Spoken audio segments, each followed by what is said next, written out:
Bien, pues hoy vamos a comenzar con el primer módulo que se refiere a regímenes políticos.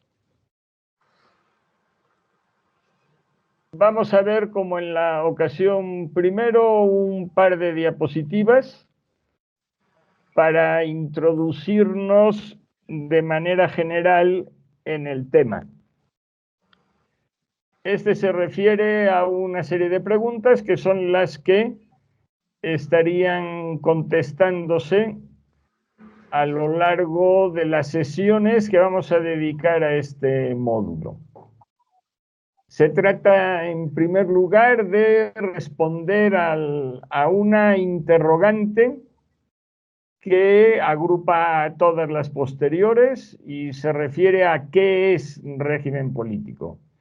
¿Qué definición proponemos para entender este concepto de régimen político? La segunda, ¿cuáles son sus principales tipos? ¿Cuáles son los principales tipos de régimen político? Anticipo, como señalábamos en la otra reunión, que precisamente esos tipos serían democracia, dictadura, etc. La otra cuestión que es fundamental, ¿qué es la democracia? Ya veíamos en la sesión pasada que ese término, como tantos otros, responde a distintas formas de percibirlo y que, por lo tanto, si queremos ser claros, tenemos que señalar exactamente qué vamos a entender por este concepto. Estas primeras tres preguntas las vamos a contestar hoy. Y las otras tres se refieren a otras partes del módulo que responderemos en días sucesivos. ¿En qué se parecen y en qué se distinguen la democracia directa y la democracia representativa? Que es un tema fundamental. Luego se ha querido dejar un poco de lado porque se pretendía que la democracia directa no tenía valor. Y creo que sí, que es fundamental en sí misma, pero también para tener claro la democracia representativa y los otros tipos de democracia que no son la democracia directa. La siguiente, diferencias y similitudes entre el autoritarismo y el totalitarismo, que anticipo son los dos tipos principales de dictadura. Y por último, ¿para qué sirve el concepto de calidad de la democracia? Es un concepto que surgió hace relativamente pocas décadas, como 3 décadas. Es un concepto muy reciente en la ciencia política y que considero que hoy es absolutamente indispensable para entender el fenómeno democrático en la humanidad en general, en los distintos países y, desde luego, en el caso de México. Pues estas son algunas de las preguntas que vamos a responder a lo largo de este primer módulo dedicado a el régimen político. Vamos a ver un poco también, a manera de presentación del módulo, cómo está dividido. Esta sección consta de 7 diapositivas medulares, es decir, quitando aquella en la que va el título, la referida a las preguntas y esta referida a la división del módulo o de la sección. De estas 7 diapositivas, la primera trata sobre la definición de régimen político. La siguiente presenta un cuadro sobre los tipos de regímenes políticos. La tercera plantea la contraposición de democracia y dictadura, de la cual vamos a deducir las correspondientes definiciones de democracia y de dictadura. Estas son las 3 diapositivas que vamos a comentar hoy. Las otras se refieren a las especies de democracia. Ya vimos que ni la democracia ni la dictadura son regímenes políticos homogéneos, sino muy diversos, y por lo tanto deben de clasificarse. Y precisamente pues una diapositiva está dedicada a esta clasificación de las democracias, las especies de democracia, y la siguiente a las especies de dictadura. Dentro de todo este planteamiento,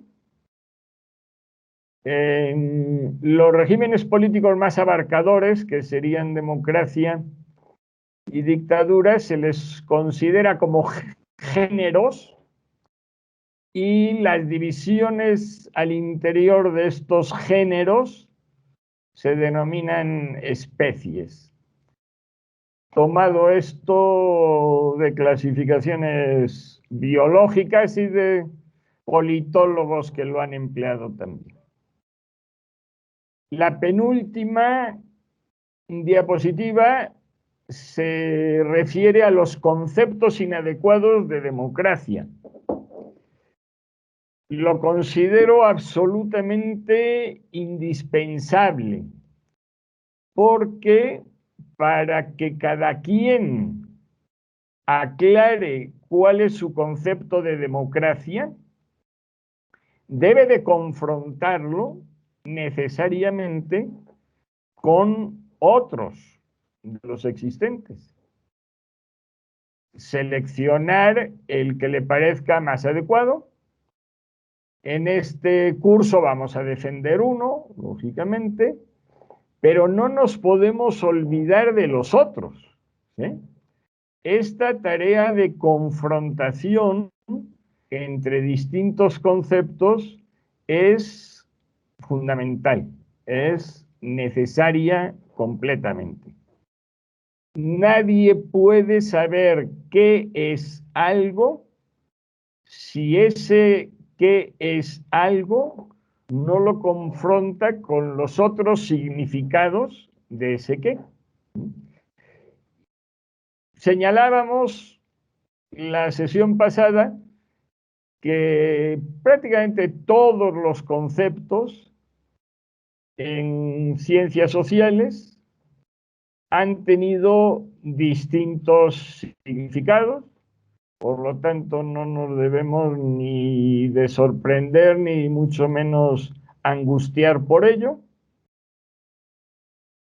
Y tenemos siempre que ir seleccionando uno de esos varios.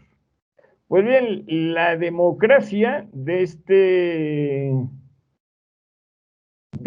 de este panorama se caracteriza porque es uno de los conceptos que ha tenido más discrepancias, ¿sí?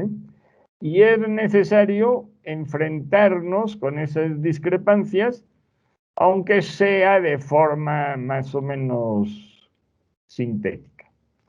Y la última diapositiva se refiere precisamente a este concepto de calidad de la democracia, que lo anticipo ya, porque conviene tenerlo en la cabeza. Hasta hace más o menos 30 años no existía. Y no existía, ¿por qué? Porque las democracias existentes eran relativamente similares, pero a raíz de que en la década de 1970 comienza lo que algunos autores han llamado la tercera ola de democracia, que significó el incremento impresionante de los regímenes políticos democráticos en el mundo. Por lo menos se triplicaron. A partir de esta década se considera que la primera transición a la democracia de esta ola fue la de Portugal, pero después vino el sur de Europa, el centro y este europeo con el derrumbe de la URSS y Iberoamérica, que formó una parte fundamental dentro de esta tercera ola de democracias. América Latina pasó de ser un continente principalmente autoritario, no democrático, a lo contrario, a ser una parte del mundo predominantemente democrática. Pues fue precisamente a través de la construcción de estas muchísimas democracias que hubo una serie de politólogos que vieron que no todas las democracias tenían el mismo grado de democracia y que era conveniente, por lo tanto, crear un concepto que diera cuenta de estos distintos grados de democracia de las democracias. La calidad de la democracia solo se aplica a las democracias. Y entonces, hoy en día, uno no solo tiene que distinguir entre democracia y dictadura, sino que dentro de la democracia, si queremos comprender un determinado régimen político más o menos a fondo, tenemos que plantearnos cuán democrático es, cuál es su grado de democracia. Y a esto se refiere precisamente este concepto, que además ha tenido la virtud de que desde un inicio se ha planteado de una manera muy pragmática, es decir, los autores que lo han manejado siempre distinguen distintas dimensiones o variables para enfrentar la calidad de la democracia. Por supuesto, no todos los autores consideran las mismas dimensiones, pero sí tienen en común que todos consideran distintas dimensiones. Y se ha tenido un interés muy frecuente en cuantificar estas dimensiones. Pues muy bien, este es el panorama de lo que vamos a ver en este segundo módulo y comenzamos con las 3 diapositivas que vamos a ver hoy. Esta es la primera. No es frecuente que los teóricos sobre lo que aquí llamamos regímenes políticos, que admiten también otras expresiones, dediquen mucho tiempo a definir qué es régimen político. Y considero que sí es absolutamente necesario si queremos entender todo lo siguiente, es decir, qué es democracia, etc. Porque régimen político es precisamente el género al que se refieren los distintos regímenes políticos, democracia, dictadura, etc.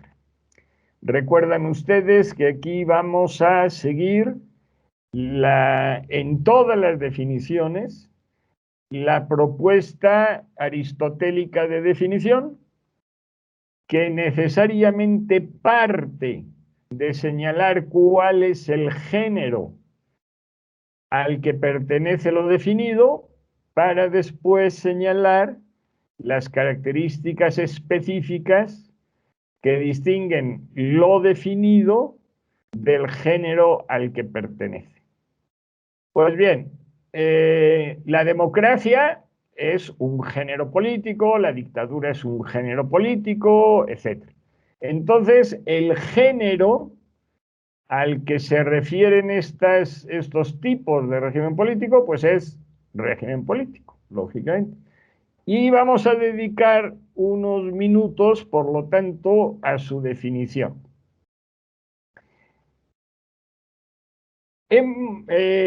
Se plantean dos, una de manera general y otra más concretamente y más detalladamente, más extensamente. Nunca me gusta prescindir de la primera, porque la primera, aunque es ambigua, sí nos permite una aproximación inmediata, razonablemente adecuada. Perdón, doctor, Una definición muy frecuente, se encuentra en muchos autores.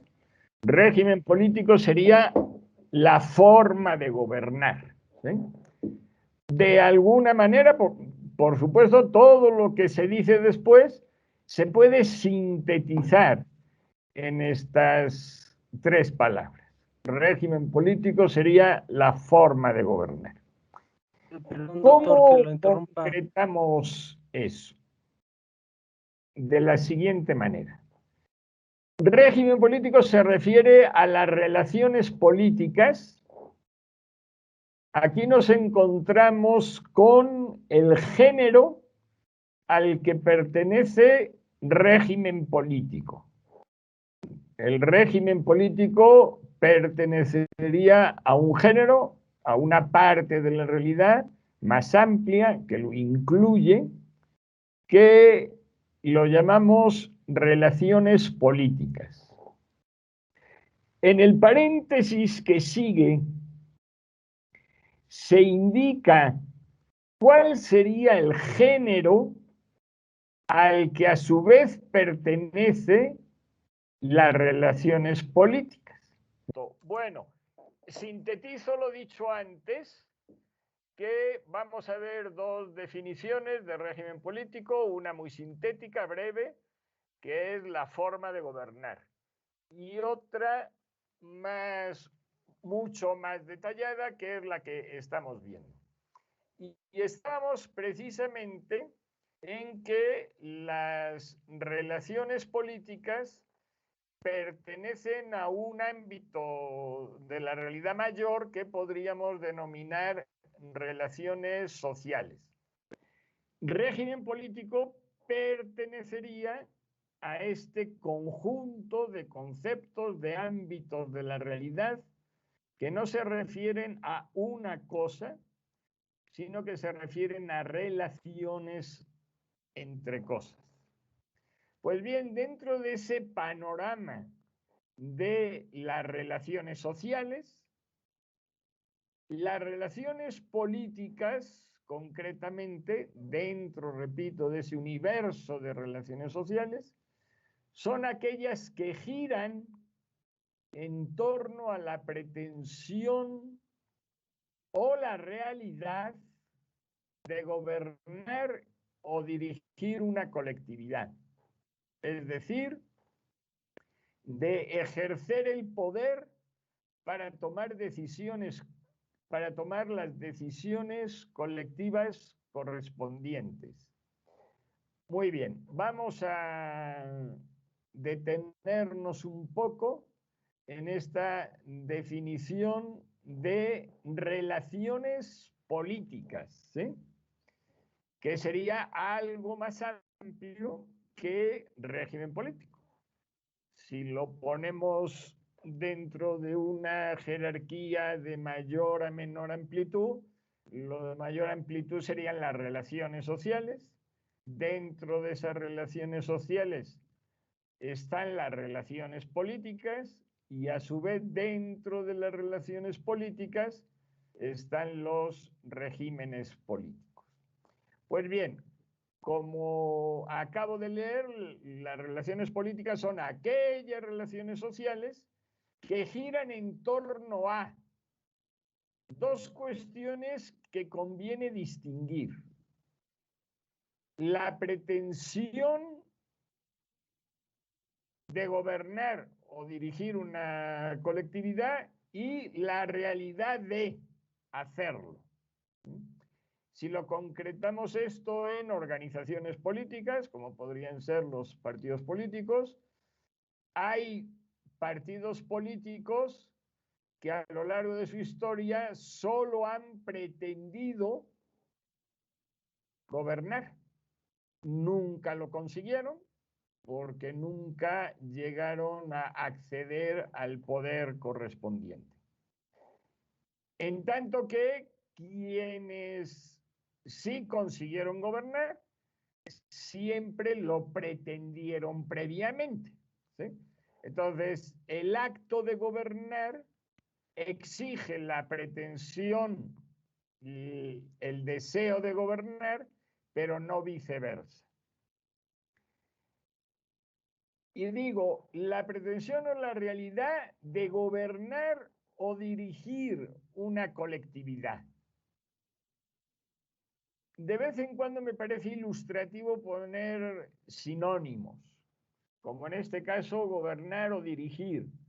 Con frecuencia, esto que yo estoy ahora señalando como gobernar, que vean que coincide con la formulación genérica de forma de gobernar, se ha visto como un ejercicio del poder, donde se enfatiza lo que tiene que ver, lo que tiene de impositivo. Creo que el fenómeno de gobernar sí tiene ese factor de imposición, por lo menos potencial, pero junto con él sí está una cuestión más amplia que podemos denominar como gobernar o dirigir una sociedad. Gobernar y dirigir una sociedad puede tener que ver con la imposición de algo, pero es mucho más. Tiene que ver con proyectos, tiene que ver con agendas, tiene que ver con políticas públicas, tiene que ver con actitudes, etc. Por eso he preferido emplear en primer lugar estos dos términos. Y aquí se especifica a continuación empleando otras palabras que son comunes para definir este hecho de gobernar o dirigir una colectividad.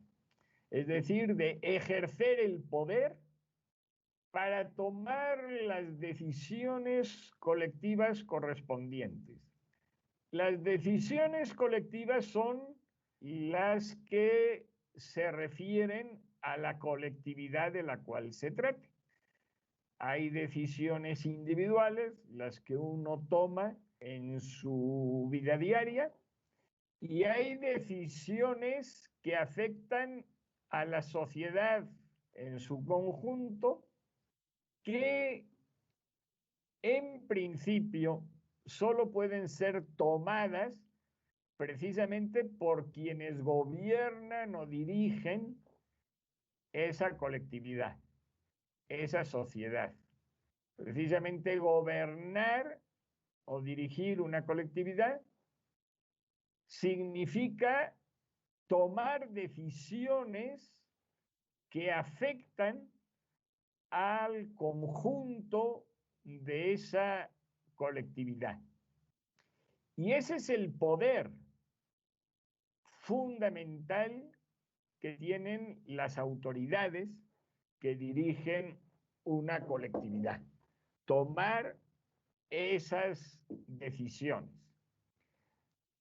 Ejemplos de esas decisiones, el presupuesto. ¿En qué vamos a gastar? Se plantea todo gobierno el dinero que recaudamos. ¿Cuánto vamos a dedicar a una cosa? ¿Cuánto vamos a dedicar a otra? El dinero nunca es infinito y por lo tanto hay que decidir en qué se gasta. Cuando se decide que se va a construir una autopista, pues se está tomando una decisión colectiva. Cuando se plantea una política educativa y se orientan a ella necesariamente recursos económicos y humanos, se está tomando una decisión colectiva. Vamos a entender la educación de determinada manera, lo vamos a aplicar de X forma, etc. Todo eso son decisiones que toman los gobernantes o las autoridades de una colectividad que afecta al conjunto de esa colectividad. Para este tipo de acciones se emplea con frecuencia el término políticas en plural, la política educativa, la política de salud, lo mismo que la educativa. ¿Cómo nos vamos a plantear la salud de un país? Vamos a incentivar la salud preventiva, la salud correctiva, vamos a construir más hospitales, menos hospitales, dónde los construimos, dónde no los construimos, etc. Todo eso implica este tipo de decisiones colectivas que toman los gobernantes. Creo que estos ejemplos son suficientes para que todos tengamos en la cabeza esta cuestión de forma concreta.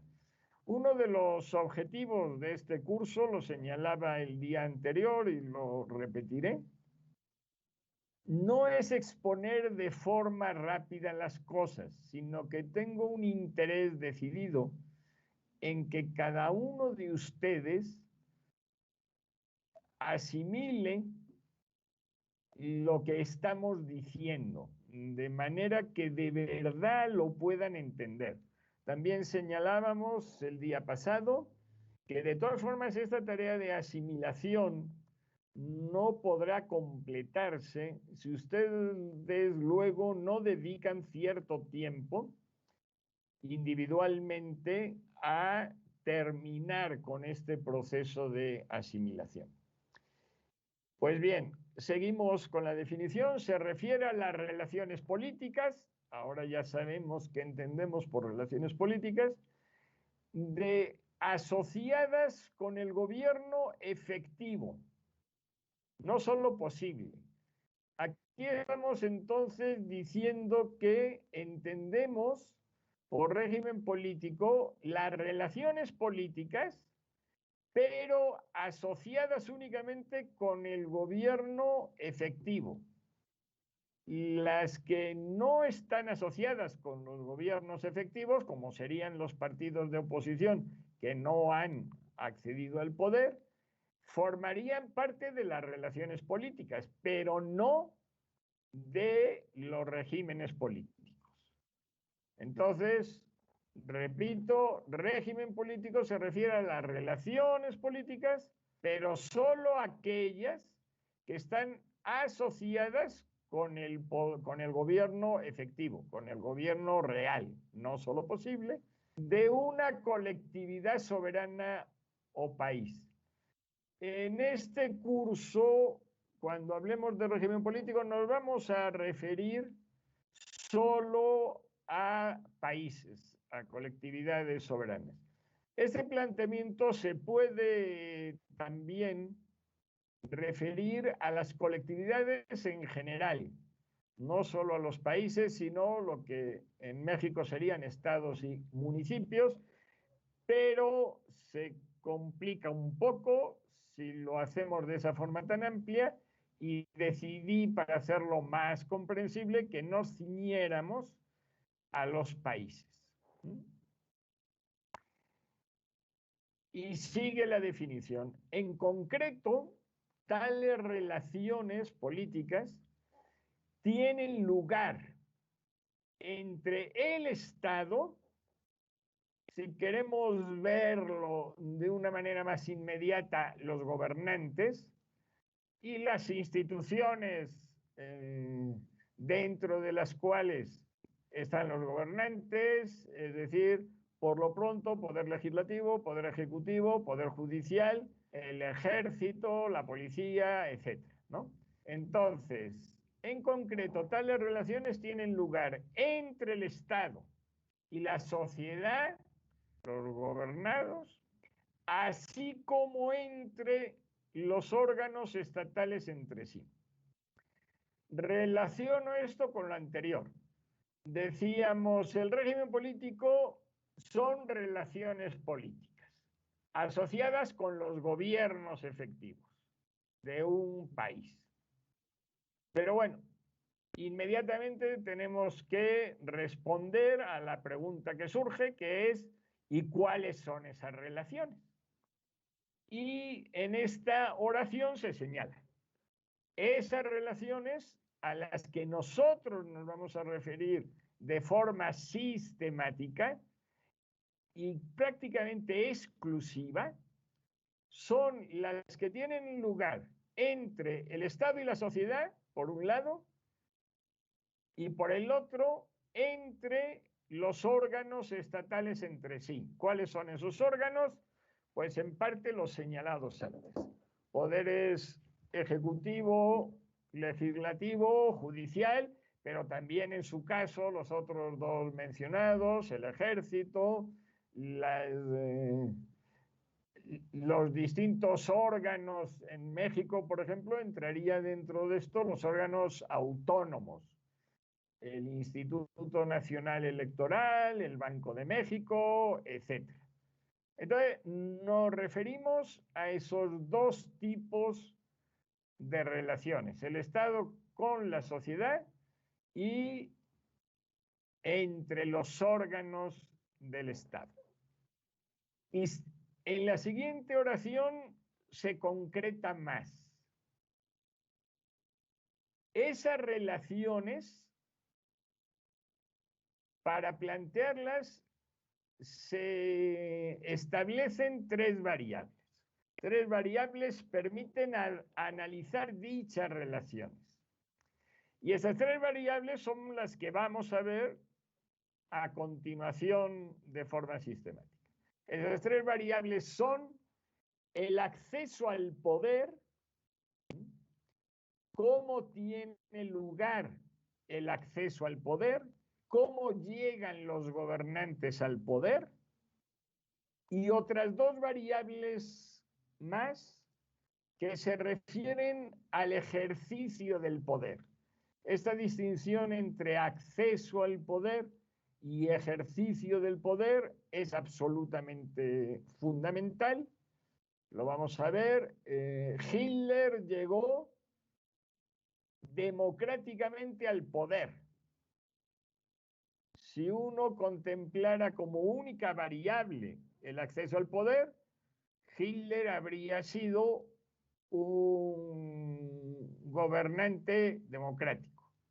Si no lo fue, no fue porque no llegara democráticamente, sino porque después de llegar al poder, en el ejercicio del poder, demostró que no era democrático.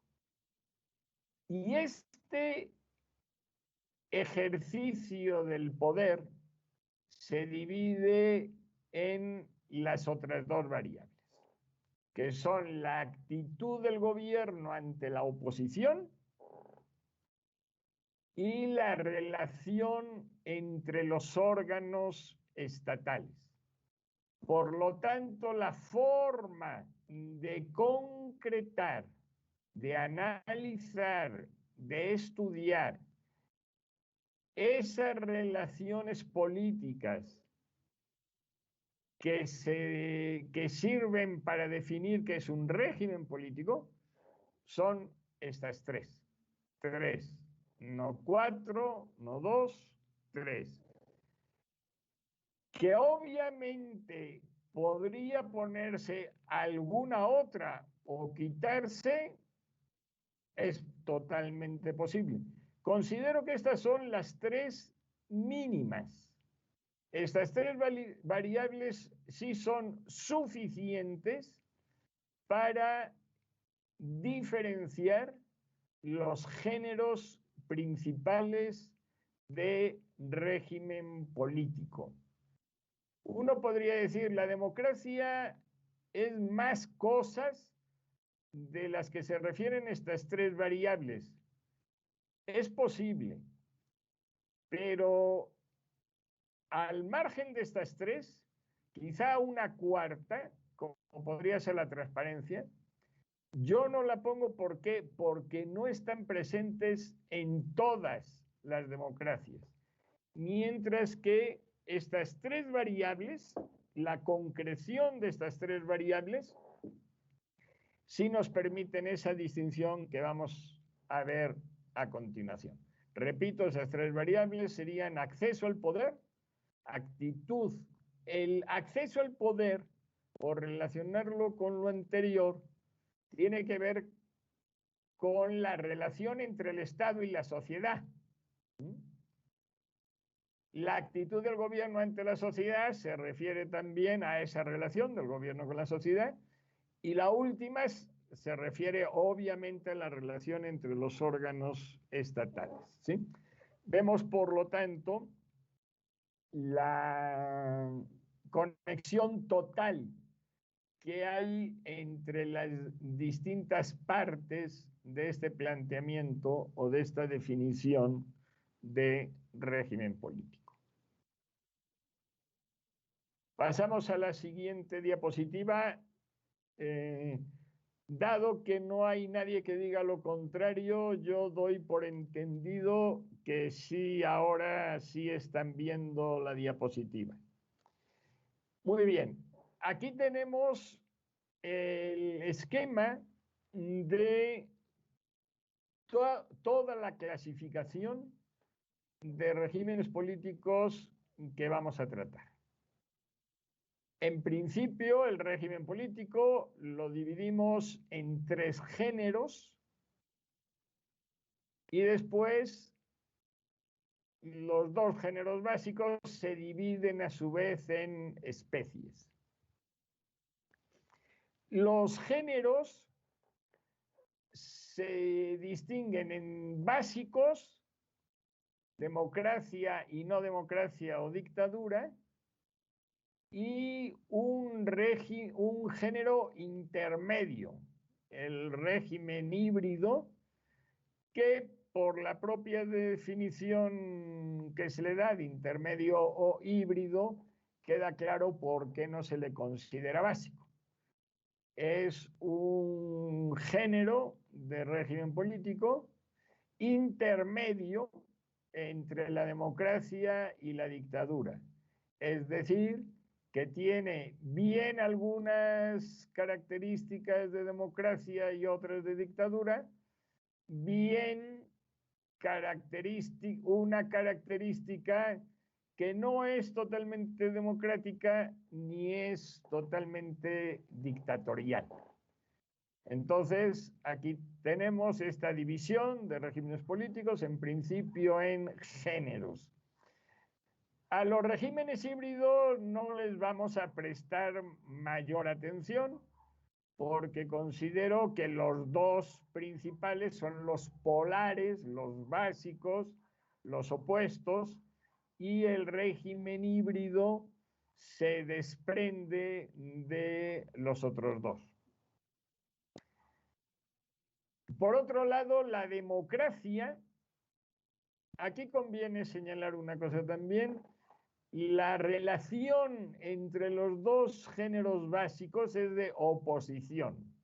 Es decir, la democracia y la dictadura son regímenes políticos opuestos, en el sentido de que las características que tiene cada uno de ellos son las opuestas al otro. En el caso de las especies de democracia no sucede eso. Tenemos sí dos especies de democracias básicas también, la directa y la representativa. Y entre ellas una híbrida, una intermedia que también pues está entre las dos, entre la directa y la representativa. Pero en este caso, como lo vamos a ver en la siguiente sesión, no hoy, la democracia directa y la democracia representativa no son opuestas, no se distinguen porque sus características sean contrarias, sino por gradación, porque una tiene algo en mayor medida que la otra, ¿sí? Y en concreto ese algo lo podemos sintetizar, ya lo veremos después, en la participación. En la democracia directa hay mucha más participación que en la democracia representativa. Y en el intermedio estaría la democracia participativa, que es una democracia, un tipo de democracia, una especie de democracia, que teóricamente no plantea muchos problemas, pero sí admite discrepancias enormes en cuanto a su aplicación. Es decir, para algunos autores es democracia participativa, concretamente el régimen político del primer sandinismo y en tiempos más cercanos el chavismo. Ellos mismos se definen con frecuencia como que tienen un régimen político de democracia participativa. Sin embargo, hay muchos autores, entre los cuales me cuento, que consideran que esos regímenes políticos no son de democracia participativa, que se emplea el concepto de democracia participativa para ocultar una realidad autoritaria. En su momento lo veremos, pero se puede anticipar algo en este sentido. La cuestión de la participación en sentido fuerte, en el sentido político, que se distinguiría de la movilización, implica participación en la toma de decisiones, lo que veíamos antes, en la toma de decisiones colectivas.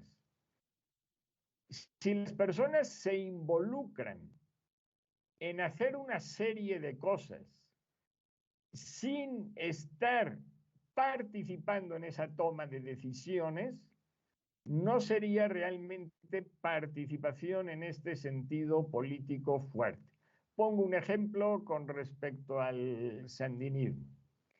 Se decía que una de las manifestaciones de esa democracia participativa era que el campo, las propiedades que no habían sido estatizadas, funcionaban de forma cooperativa y que por lo tanto ahí habría una participación.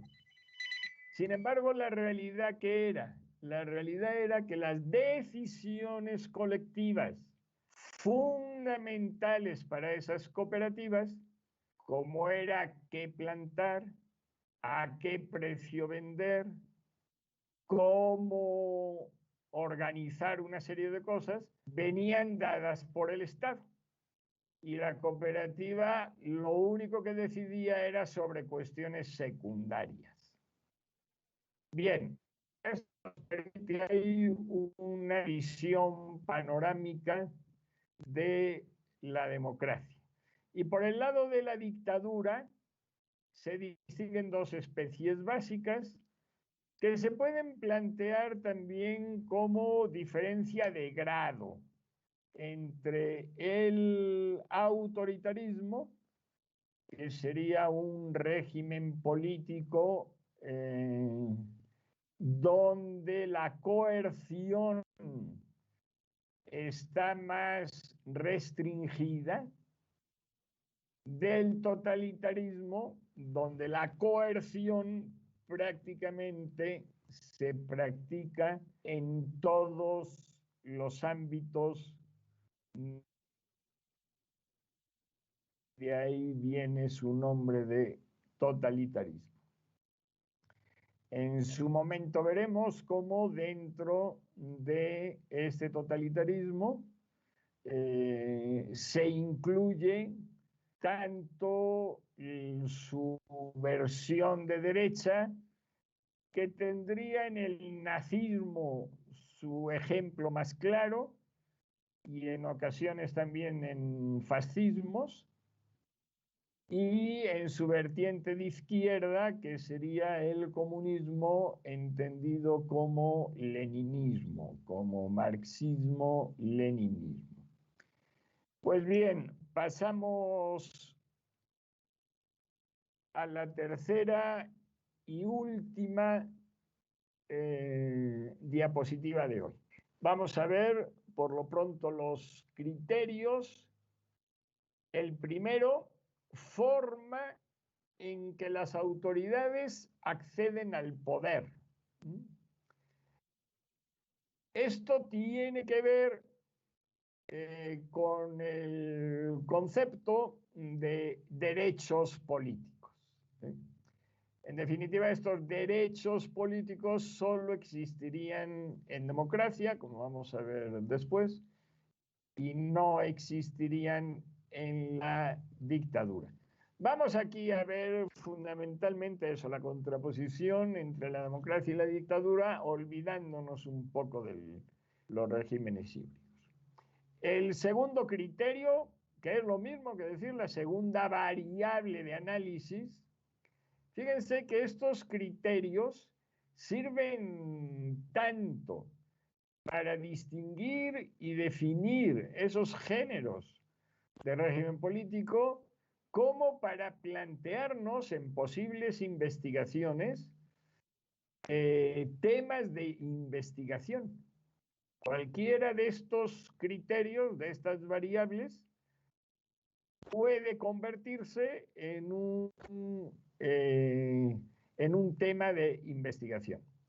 El segundo criterio es la actitud del gobierno ante la oposición, que tiene que ver con el concepto de derechos civiles, entendiendo por derechos civiles sobre todo tres, concatenados totalmente, que en orden de menor a mayor importancia es el derecho de expresión, el derecho de reunión y el derecho de asociación. Nadie se puede asociar sin haberse reunido previamente con cierta frecuencia, y nadie se puede reunir sin expresarse previamente. Este segundo criterio, actitud del gobierno ante la oposición. La oposición, ¿cuál es? Los que se oponen directamente, ¿sí? Entonces, se oponen para tomar el poder. Pero se puede plantear de una manera más amplia, que significa no solo la actitud del gobierno ante quienes le quieren quitar el poder, en definitiva, sino la actitud del gobierno en general ante la discrepancia, ¿sí? Sea de tipo político o sea de cualquier otro tipo. Y el último criterio es el criterio de la relación entre poderes, entre los poderes establecidos, ¿sí? Que con frecuencia se ha visto a través del concepto de independencia de los poderes estatales. Pues bien, estos tres criterios que repito, y después ustedes, si quieren con más calma, pueden ir relacionando esta diapositiva con la que se refiere a la definición de régimen político para ver la total coherencia entre ambas.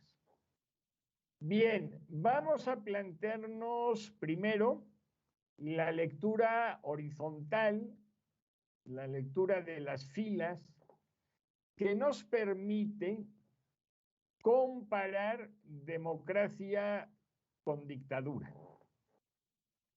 que nos permiten oponerlas, porque esa comparación nos va a manifestar la oposición que hay entre esos regímenes políticos. Y posteriormente vamos a pasar a la lectura vertical y vamos a ver cómo las concreciones, las celdas que aparecen debajo de la democracia nos permiten su definición. De la misma forma que el contenido de las celdas que aparecen abajo de la dictadura nos permiten también su definición. Vamos con la lectura horizontal, con la comparación. Aquí hay que señalar lo que se pone entre paréntesis después de la palabra criterio, que estas oposiciones que vamos a señalar se refieren a cuestiones, a manifestaciones sistemáticas que dejan de lado, por lo tanto, vamos a poner luego los ejemplos correspondientes, a actos que podríamos llamar excepcionales. Un ejemplo, independientemente de los que pongamos después. Si unas elecciones no son fraudulentas, se cuentan bien los votos, en el 99.99% de las casillas, el hecho de que excepcionalmente en alguna casilla se hayan contado mal, no nos puede llevar a la conclusión de que esas elecciones fueron fraudulentas. De una manera similar, si un gobierno, un Estado tolera la oposición y la discrepancia de forma sistemática, porque haya un hecho de represión, no podemos concluir que entonces ese régimen político ya no es democracia. Esta distinción, que me parece un poco de sentido común, sí es fundamental porque en ocasiones, con frecuencia, se dice lo contrario. ¿Cómo vamos a considerar que tal país tiene una democracia si X cosas, ¿no? O un ejemplo muy cercano que tenemos en las elecciones presidenciales de Estados Unidos de hace pocas semanas, ¿sí? ¿Fueron fraudulentas? No fueron fraudulentas. Pues todo parece indicar que no fueron fraudulentas, que hubo actos de fraude, en este sentido, de no contar los votos adecuadamente, sí los hubo, pero fueron irrelevantes para determinar el resultado de esas elecciones. Por lo tanto, insisto, esta oposición que vamos a ver entre democracia y dictadura se refiere a actitudes sistemáticas. que minusvaloran, ponen en segundo término acciones excepcionales o esporádicas. La primera cuestión que se refiere al acceso al poder. En la democracia solo hay un acceso al poder, o sea, solo un tipo de acceso al poder puede considerarse como democrático. Y este es el de las elecciones que cumplan con las dos características que se indican a continuación: libremente competidas y limpias. Uno podría hacer esta lista interminable, pero considero que estas dos son las únicas que son totalmente básicas. Es decir, que si una de las dos, cualquiera de las dos no se da, no se puede hablar de elecciones democráticas. Otras muchas cosas se podrían poner: compra del voto, ¿no?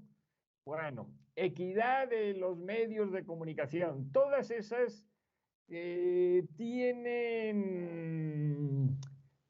mucha discusión de por medio, ¿sí? Entonces, considero que las dos fundamentales serían estas: libremente competidas. ¿Qué significa libremente competidas? Que haya competencia en un país donde no hay elecciones con fuerzas distintas que compitan entre sí, no hay un acceso al poder democrático.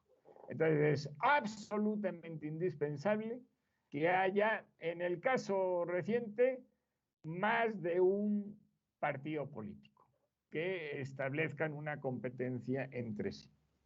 Pero no solo eso, por eso se señala la cuestión de libremente, es decir, que esos distintos partidos políticos en la campaña electoral actúen libremente.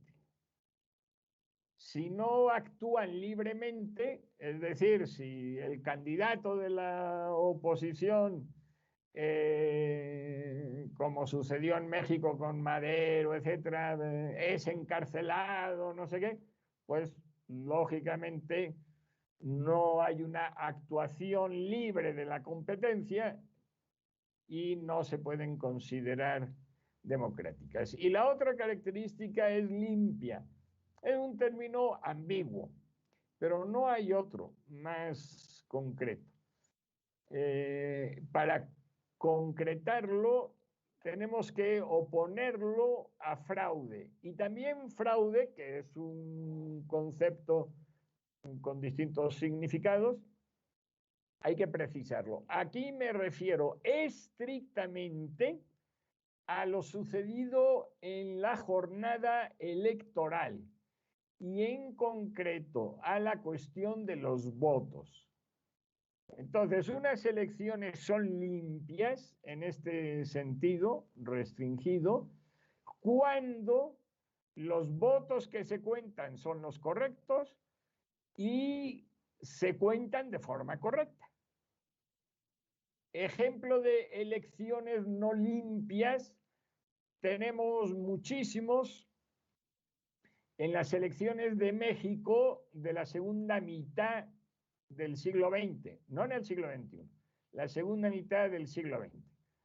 Hay toda una nomenclatura para denominar estos ejercicios de fraude del voto: urnas embarazadas, es decir, bueno, si se ponen más votos, llegaba una persona con 50 votos, ¿no? Bueno, entonces, que los votos que haya en las casillas sean los emitidos legalmente por los votantes y que esos se cuenten adecuadamente.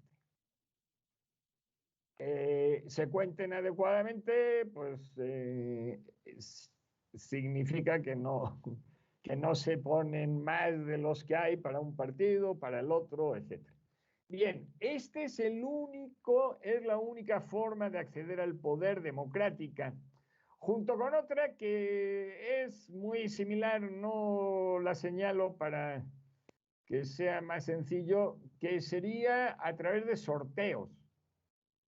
En los sorteos que saben que se practicaron mucho en la Atenas de la antigüedad, cumplen con estas dos cuestiones de competencia libre y de limpieza, si el sorteo se hacía bien, ¿no? Porque también es posible hacer un sorteo mal hecho. Bien, en términos actuales, esta es la única. Entonces, eso significa que el acceso al poder dictatorial es cualquier otra forma distinta de la que acabamos de señalar, lo que incluye la herencia usual en las monarquías, ¿sí? El golpe de Estado y elecciones que no cuentan con las dos características señaladas de competencia y de limpieza. Aquí el opuesto a limpias sería fraudulentas, ¿no? Bien, entonces, cualquier régimen político sería democrático en cuanto al criterio de acceso al poder, si cumple con esas características señaladas para la democracia, y lo contrario sería un acceso al poder típico de las dictaduras o de las no democracias. El segundo criterio, actitud del gobierno ante la oposición, que ya señalábamos que se puede formular de una manera más amplia, que sería actitud del gobierno ante la discrepancia, ¿sí? Es decir, la oposición sería la discrepancia política, la discrepancia que pretende sustituir al gobernante en el poder. Y la discrepancia en general, pues es la que se puede ejercer, incluye la que se puede ejercer en cualquier ámbito, en el periodismo, en la literatura, en el arte, en el teatro, en movilizaciones populares en la calle sobre cualquier tema, etcétera, etcétera.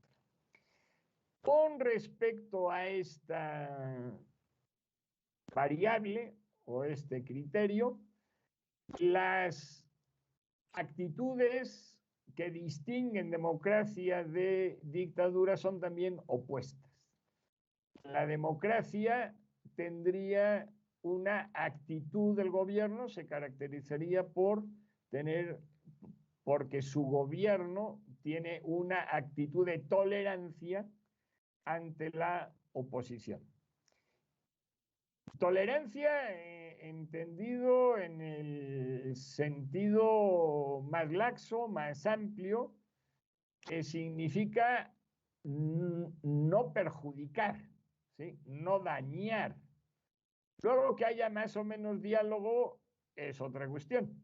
Pero por lo pronto, tolerancia implica que no se reprime, que no se molesta, que no se perjudica, es decir, que esa oposición o esos discrepantes pueden actuar libremente porque no son coaccionados, no son reprimidos por la autoridad. Por el contrario, en la dictadura esta actitud del gobierno ante la oposición es de represión. Toda oposición es reprimida. Esto también se puede constatar, piensen ustedes, en cualquiera de las dictaduras que tengan en mente. Ponemos la de Porfirio Díaz, la del PRI en la segunda mitad del siglo XX, por referirnos a dos mexicanas, y si se han caracterizado por algo claro, pues es porque han reprimido a las fuerzas políticas que querían sustituirles, y por lo anterior también, porque en ambos casos ha habido elecciones, incluso elecciones periódicas, celebradas de acuerdo con un calendario específico, etcétera, ¿no? Pero todos sabemos que esas elecciones eran fraudulentas. Es decir, el recuento de los votos, pues no era limpio, que en definitiva admite una formulación genérica, aunque no es de comprensión tan inmediata, que es que los resultados electorales se correspondan con las preferencias de los electores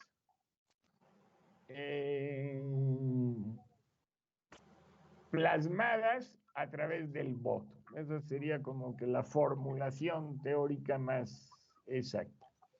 Bien, y por último, lo que tiene que ver con el criterio de la relación entre poderes. También aquí la diferencia entre democracia y dictadura es muy notoria. La democracia se caracteriza porque la relación, esto es lo que se ha llamado con frecuencia independencia de poderes, que yo prefiero formular de esta manera.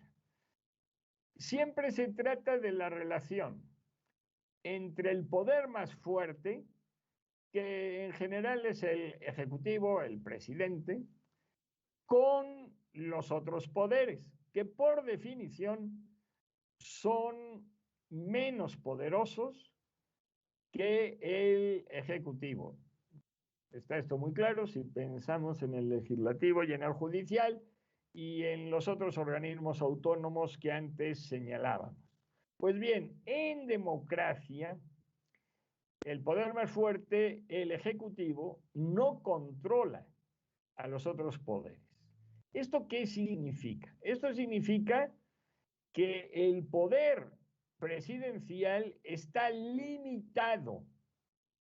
En definitiva, el presidente no puede hacer lo que quiere, porque hay un poder judicial que le puede investigar y sancionar, y hay toda una serie de poderes que le quitan capacidad de decisión, y vuelvo a ese concepto, de decisión sobre una serie de cosas. Entonces, que exista en México un Banco de México autónomo significa que el presidente no puede decidir sobre una serie de temas que se han encargado solo al Banco de México. Lo mismo con el INE y lo mismo con cualquier organismo autónomo. Y esto, lógicamente, sirve para México y para cualquier otro país. Entonces, en democracia, el Ejecutivo, el poder más fuerte, no puede hacer lo que quiere porque está limitado por otra serie de poderes. Por el contrario, una característica fundamental de cualquier dictadura es que el poder más fuerte subordina a todos los demás. Es decir, el poder más fuerte hace lo que quiere porque no hay ningún otro poder que lo limite. Esto es característica fundamental de toda dictadura en un país, pero si se fijan también es característica fundamental en el ámbito local de los caciques.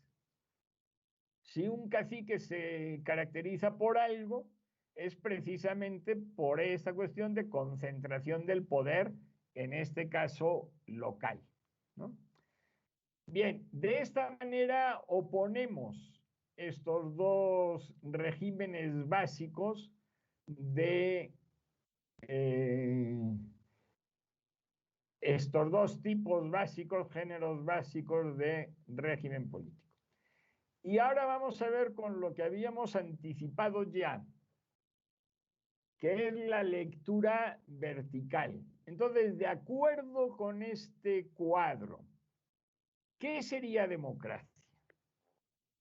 La democracia sería un régimen político, ese sería el género al que pertenece la democracia, es un género, es un régimen político en el que se accede al poder a través de elecciones libremente competidas y limpias, en el que la actitud del gobierno ante la oposición es de tolerancia y en el que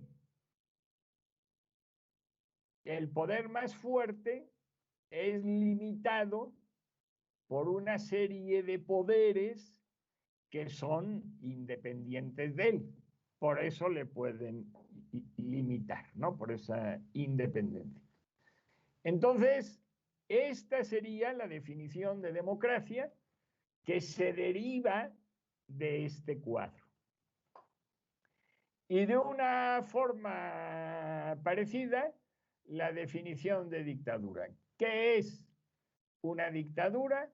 Es un régimen político en el que se accede al poder, aquí lo podemos simplificar con el otro, de cualquier otra forma que sea distinta de elecciones libremente competidas y limpias, en el que la actitud del gobierno ante la oposición es de represión y en el que el poder más fuerte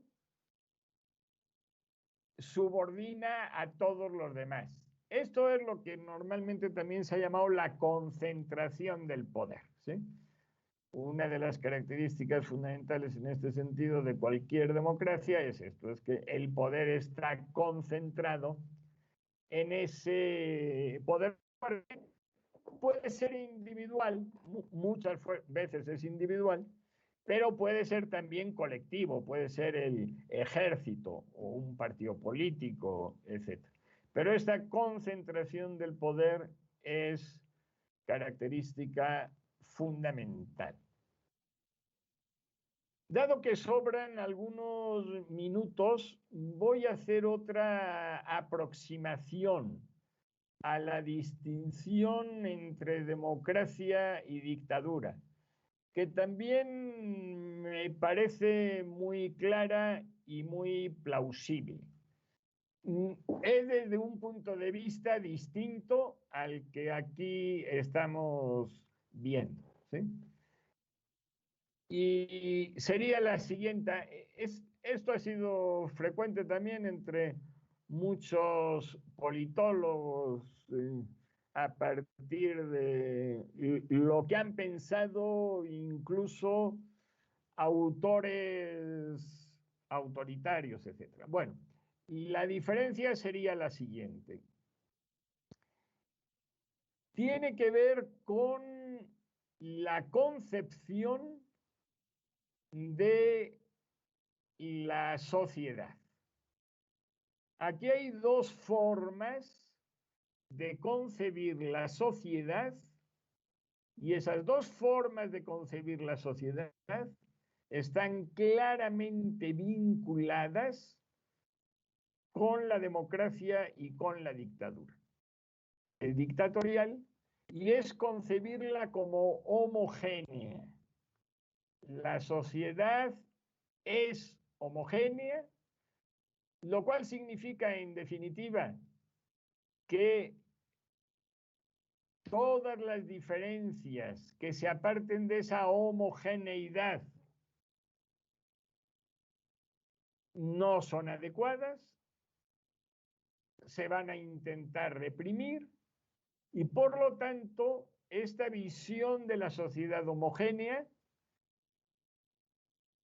está asociada ineludiblemente con una forma de gobernar dictatorial, porque lo que pretende precisamente la dictadura no es armonizar la pluralidad, sino que es anular la pluralidad a favor de una de sus manifestaciones, que es la única que se considera legítima. Como ven, esta otra aproximación a los regímenes políticos concuerda de manera clara, aunque es otro enfoque, con lo aquí planteado. Y tiene especialmente que ver con la cuestión de la tolerancia. La tolerancia solo es posible si los distintos al gobierno se consideran legítimos, porque ¿cómo voy yo a tolerar lo que no considero legítimo? Y se relaciona también con la cuestión de relación entre los poderes, ¿sí? Esta cuestión de la pluralidad atraviesa las tres variables, los tres criterios planteados. Las elecciones competidas y limpias solo se pueden dar en regímenes políticos en los que se considera que esa diversidad es legítima, ¿sí? Lo mismo la tolerancia y lo mismo la independencia de poderes. Y de forma similar, pues cuando se considera que la sociedad debe de ser homogénea, pues entran esos otros accesos al poder, la represión como cuestión sistemática de todo lo distinto y la concentración del poder en esa persona que prácticamente es la única que capta él y los suyos, cómo debe de ser esa sociedad homogénea. Sociedad homogénea que, dicho sea de paso, también ha estado relacionada con frecuencia con las utopías. La mayoría de las utopías no se han planteado como sociedades plurales, sino por el contrario como sociedades homogéneas, desde la de Tomás Moro hasta las contemporáneas. Pues muy bien, por mi parte, esto sería todo por hoy y si les parece, abrimos la conversación para lo que ustedes quisieran plantear. Voy a quitar la presentación. ¿La presentación ya no la ven? No, ya no. Pues si desean plantear algo, es su oportunidad.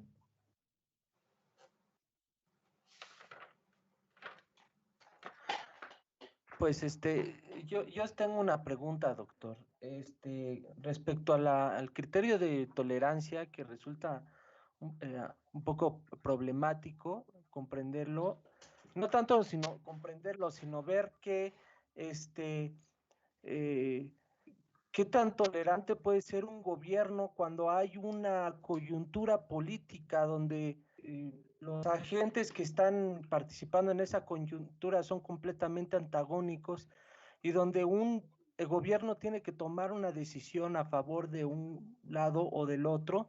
Y claro está que un lado lo verá como democrático y el otro lado lo verá como represivo, ¿no? Represor. Pongo, por ejemplo, la construcción de la nueva autopista a la Ciudad de México y que pasa por la comunidad de Xochicuautla, ¿no? Entonces, por un lado, si el gobierno decide suspender la la construcción, los que están interesados, los empresarios verán esta acción como represiva, pero si decide continuar con la construcción y pasar por los terrenos de la comunidad de Xochicuautla, pues los miembros de la comunidad ven esta acción como represiva. Entonces parece ser que este criterio de tolerancia es un poco relativo y cómo debemos de tener otro criterio para saber exactamente si sí un gobierno es tolerante o no. Pues yo lo plantearía de la siguiente forma. En un país donde hay diversidad de sindicatos, hay tolerancia. Por el contrario, un país donde solo hay una organización sindical, que es la emanada del gobierno, significa que se han reprimido a todas las otras personas y grupos de personas que querían hacer otros sindicatos. En la cuestión de partidos políticos, clarísimo también. Un país donde solo hay un partido político, no hay tolerancia porque significa que se ha reprimido a todos los que han querido organizar otros partidos políticos. En un país en el que todos los medios de comunicación son del Estado, significa que hay represión porque se han reprimido todos aquellos posibles medios de comunicación que han intentado estar fuera de la esfera del Estado. Y así podemos continuar, ¿no? Con la cuestión de la religión y con la cuestión de lo que se quiera, ¿no? Pero ante lo de la oposición, que es como se planteaba directamente en la diapositiva, eso se puede ver tranquilamente a partir de partidos políticos distintos. Donde hay partidos políticos distintos que viven, que actúan de forma libre, hay tolerancia. Donde no lo hay, no. Entonces, la cuestión no es tanto como usted plantea con respecto a hechos concretos. Pues sí, si hay posiciones distintas, o bien se llega a un acuerdo que sea válido para las posiciones distintas, o bien triunfa una de ellas. Pero ahí no se trata de esta actitud del gobierno ante la oposición. El hecho ya de que el gobierno tolere que haya quienes discrepan de sus puntos de vista, eso ya es democrático, aunque esos puntos de vista no lleguen a triunfar. ¿Sí? O sea, que tiene que ver más con la libre expresión que con las acciones. Hombre, con la libre expresión, con la libre asociación, porque que haya partidos políticos distintos no solo significa que piensen distinto, sino que están actuando de distinta forma, están en la posibilidad de hacer proselitismo, están en la posibilidad de que se les sume gente, ¿sí? Entonces, sí son cuestiones que no implican la libertad de expresión, sin duda, ¿sí? Pero también la libertad de reunión y de asociación. Si un régimen político permite que la gente hable lo que quiera, pero no se asocie, porque cuando se intente asociar se le reprime, entonces ahí sí se está en una situación. El caso que tenemos ahí más concreto de dictadura, que conocemos todos mejor, sería el de Cuba, con los Castro, ¿no? Entonces, si uno ve en Cuba, no es que haya discrepancias entre distintos medios de comunicación, no, todos los medios pertenecen al Estado. Solo hay un partido político posible, porque constitucionalmente están prohibidos todos los otros, que es el Partido Comunista. Y la concentración del poder es absoluta, porque está en manos de ese mismo partido. Ahí tendríamos un ejemplo muy claro de dictadura, ¿sí? No es una manifestación concreta, ¿sí? Sino esta cuestión de tipo sistemático y de tipo estructural. Si lo ponemos con el caso de México de hegemonía priista, estaríamos en una situación similar, ¿sí? Nada más que ahí, si lo comparamos con Cuba, sí había una mayor tolerancia, ¿sí? Bueno, veo que hay otras manos alzadas. Gracias, doctor. Gracias a usted. Si alguien quiere decir algo, por favor que lo digan directamente, porque yo no sé muy bien cómo manejar esta cuestión de las manos alzadas. Bueno, yo quiero preguntar un asunto que me inquieta sobre todo en relación a México, en cuanto a los criterios, por ejemplo, la relación entre los poderes, la independencia de los poderes estatales. Pues en el caso de México yo creo que eso prácticamente no se cumple. Y si se cumple es muy parcialmente y es mucho más frecuente que no se cumpla a que se cumpla.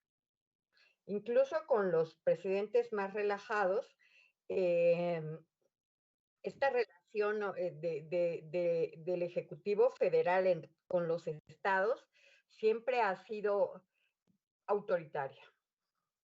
Yo recuerdo, por ejemplo, cuando Calderón detuvo a todos los presidentes municipales que según él estaban vinculados con el narco, la verdad ya no sé en qué acabó el asunto, se quejaban, por ejemplo, de el municipio libre donde quedaba.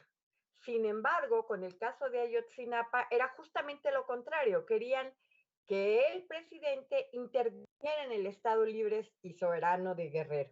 Cuando sí, cuando no, digo, esto por lo que hace a las fuerzas políticas, pero por lo que hace a los criterios académicos que usted señala, pues la relación entre poderes, entre el poder de la federación con los estados, me parece que siempre ha sido de una tremenda subordinación.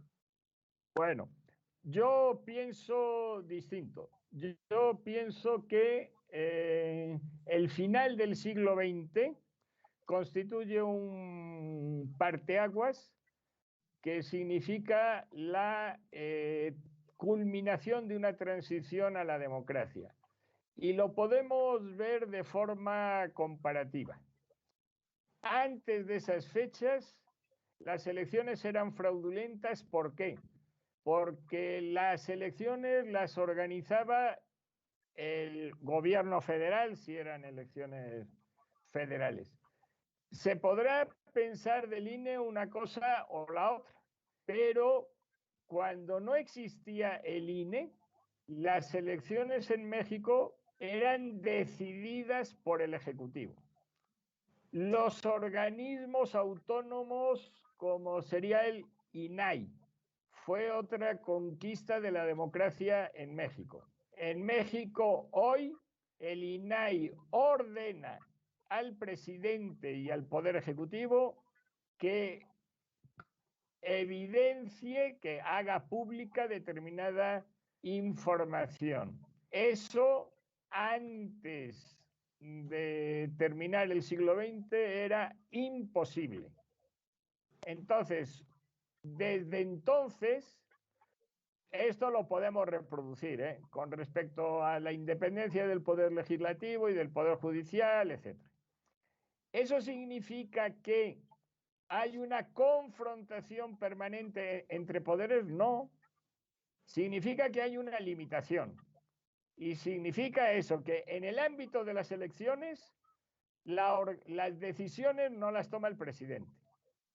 En el ámbito de la transparencia, tampoco. En el ámbito del Banco de México, la inflación, la impresión de dinero, etcétera, tampoco.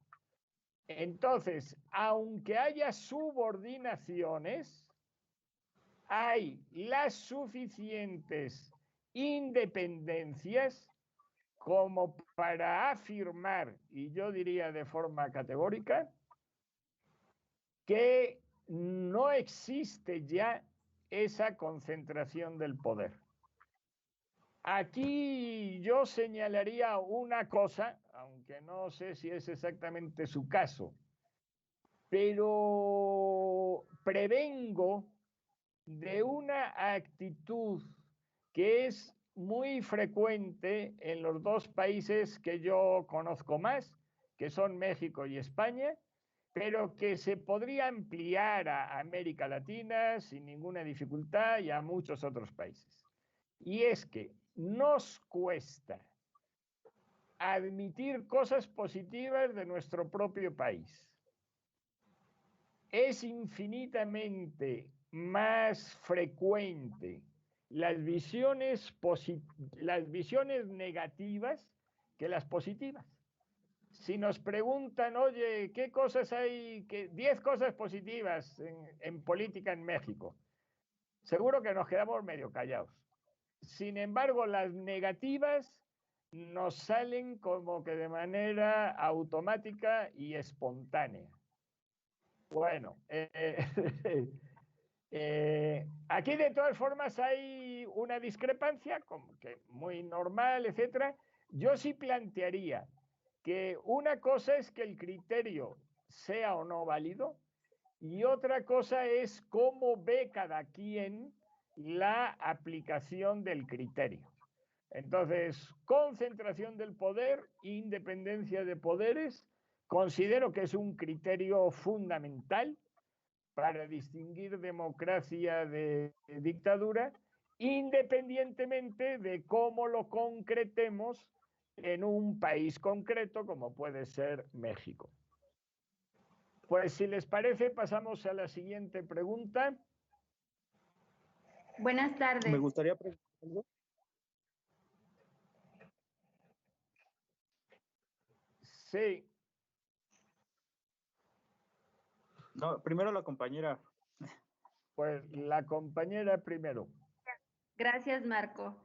En el criterio de relación entre poderes, ahí habla de independencia de poderes. En ese mismo sentido, ¿también podemos hablar de equilibrio de poderes o son indistintos estos términos que a veces hablan de independencia de poder o a veces de equilibrio de poderes? En el fondo yo me lo plantearía como sinónimos, ¿sí? Es equilibrio de poderes que solo se puede dar cuando son independientes, ¿sí? Si no los consideramos independientes, no podría haber ese equilibrio de poderes. De todas formas, yo sí soy más partidario de la terminología que empleo, lógicamente, por eso la empleo. Esta cuestión, por ejemplo, de equilibrio de poderes, esconde un poco la diversidad de poder de los poderes, ¿sí? Siempre el Ejecutivo, en los regímenes que conocemos actualmente, será mucho más poderoso que el legislativo y que el judicial. ¿Por qué? Porque su capacidad de tomar decisiones colectivas es infinitamente mayor. El Poder Ejecutivo tiene tras de sí una enorme cantidad de dinero que no tiene ni el judicial ni el legislativo a través de los impuestos, ¿sí? Y tiene un ejército de gente, toda la burocracia, que es incomparable con la que puedan tener los otros dos poderes. Entonces yo sí prefiero planteármelo en estos términos, no tanto de equilibrio como de límites al poder más poderoso. Gracias. Ahora sí me gustaría preguntar algo a mí. Diga usted. Bueno, en sentido con la concepción, con la definición de democracia que vimos hoy, me gustaría plantear la siguiente pregunta. ¿Cuál es la relación que guardaría este régimen político ideal con esta, vamos a ponerlo así, con esta visión que existe en el campo de lo teórico entre lo que es la democracia liberal y la democracia radical? Es decir, el ver esta discusión que hay entre lo que es el consenso y lo que es el conflicto. Es decir, poder ver lo que es de alguna forma la democracia deliberativa de Habermas, que tiene que ver con el consenso, y la democracia radical de, no sé, por ejemplo, Laclau y Moore, que ven la democracia en el conflicto como algo natural. ¿Cómo podríamos relacionar la democracia como lo vimos hoy a estos dos conceptos o estas dos percepciones, visiones de la democracia? Vamos a ver una primera cuestión con respecto a esto. El planteamiento que yo hago de democracia no se refiere a la democracia ideal, ¿sí? Se refiere a la democracia real. Es decir, la democracia real, como su nombre indica, sería la realmente existente. Entonces, las características señaladas como características democráticas, por mi planteamiento, no son las que debe de tener un régimen político. Son las que tiene un régimen político para poderse considerar como democrático, lo cual significa que si no las tiene, no es democrático. Esa distinción entre democracia real y democracia ideal es absolutamente fundamental, porque si las confundimos, no nos acercamos a los problemas adecuadamente. Pongo un ejemplo porque los autores que usted maneja sí son planteamientos de cómo debería de ser la democracia, ¿vale? O por lo menos parcialmente, porque después, en este planteamiento que yo hago, no estoy diciendo en absoluto cómo, según yo, debería de ser la democracia, sino que yo estoy poniendo el común denominador de todos los regímenes que a lo largo de la historia de la humanidad se pueden considerar como democráticos, porque tienen esas características. Desde la democracia directa de las Atenas de la antigüedad hasta las democracias representativas de hoy. Y pongo aquí un ejemplo para que se vea con claridad esta distinción entre democracia real y democracia ideal, porque me parece básica. Y con esto no desprecio yo en absoluto la democracia ideal. La democracia ideal tiene la virtud enorme de proponernos caminos de perfeccionamiento de la democracia real, ¿sí?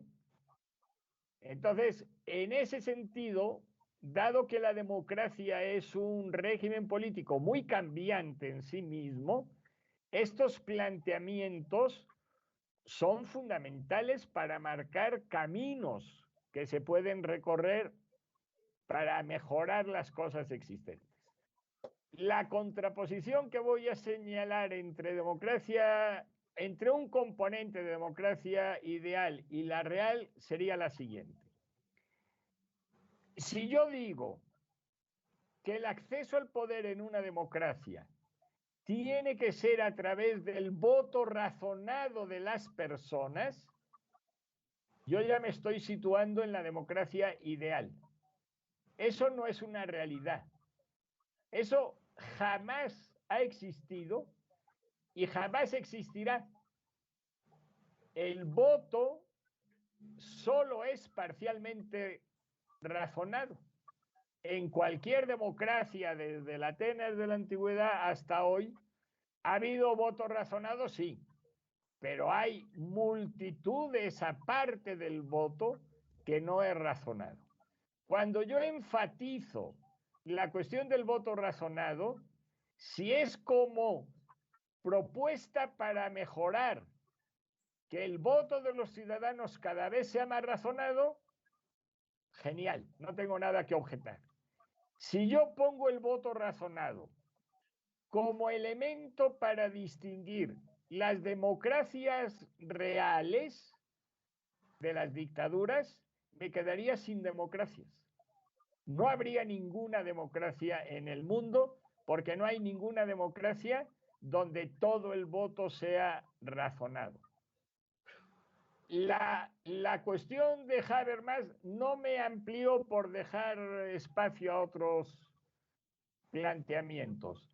La deliberación propuesta por Habermas sería un elemento que parte de la pluralidad de la sociedad. En ese sentido sería un planteamiento democrático, según lo señalado antes, y lo de la democracia radical en tanto que recupera esto también, ¿sí? Y Habermas en concreto hace énfasis en cuál debe de ser la relación entre esos distintos.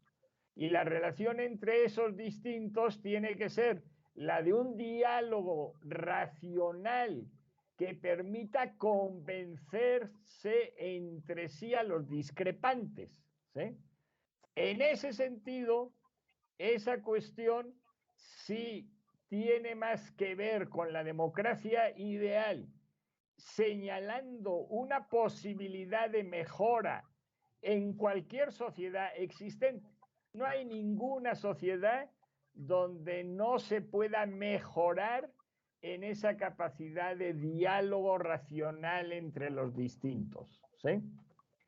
Bueno, damos pie a otra persona.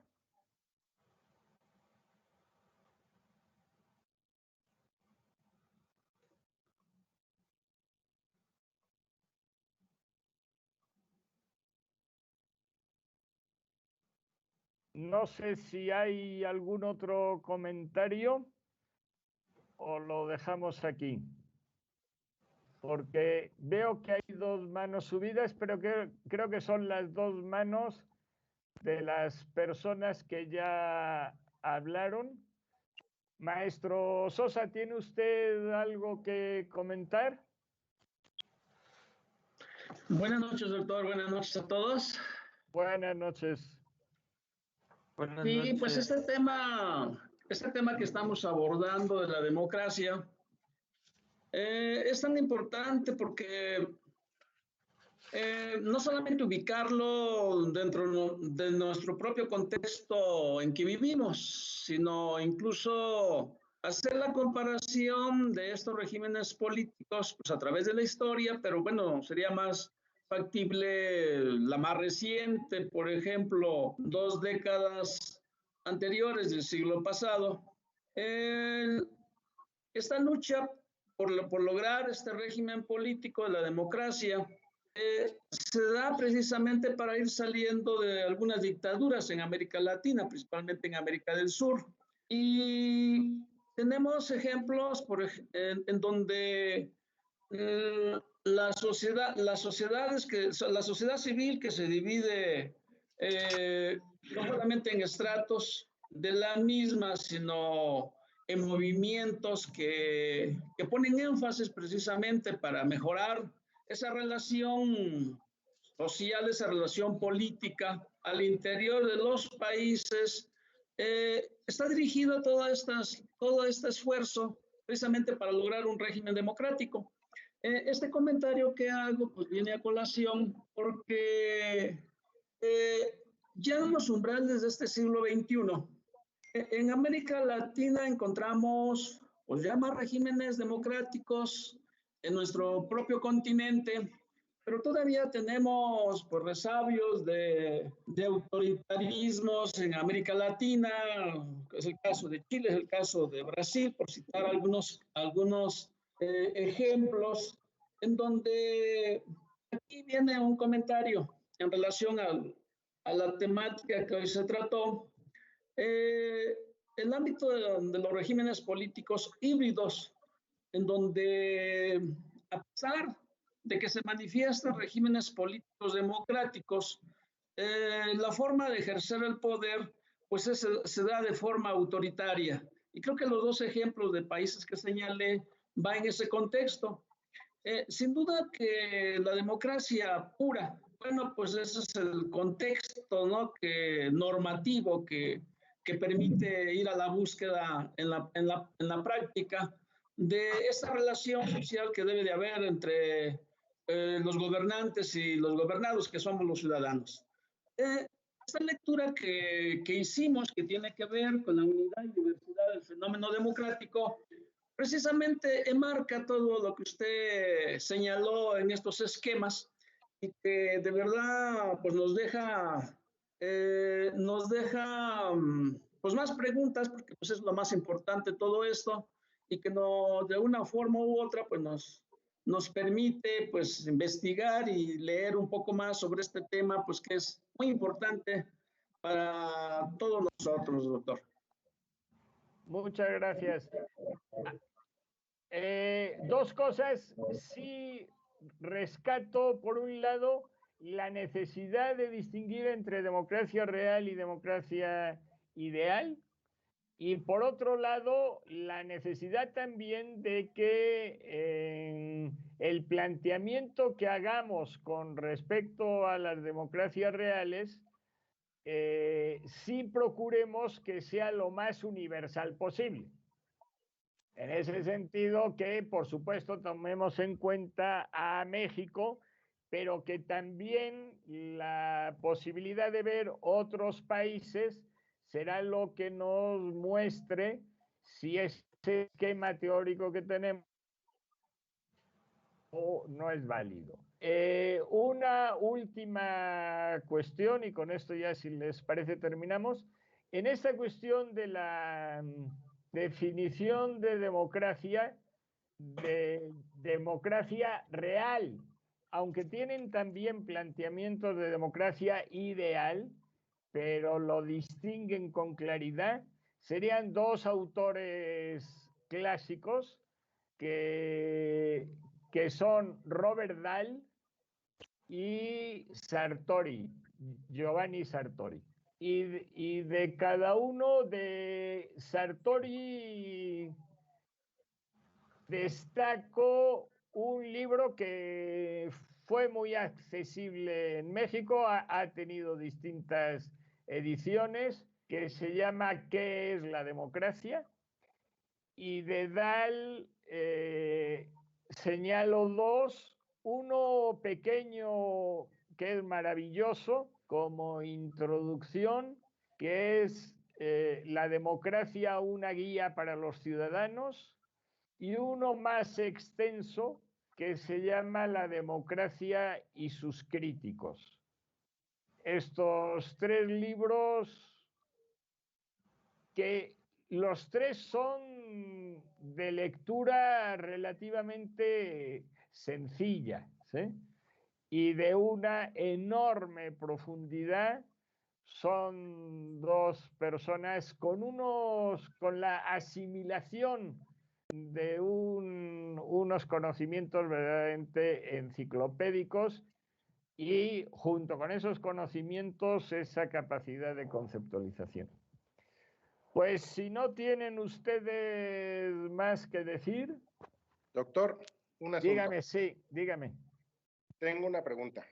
Ajá. En un régimen político en el cual comienza o se está gestando un fenómeno de subordinación de instituciones que deberían de ser autónomas, se trataría de un menor grado de independencia de poderes y que tendría que ver con una disminución de la calidad de la democracia, o que tendría que ver con elementos definitorios del régimen político. Ajá. Eso depende de los grados, ¿no?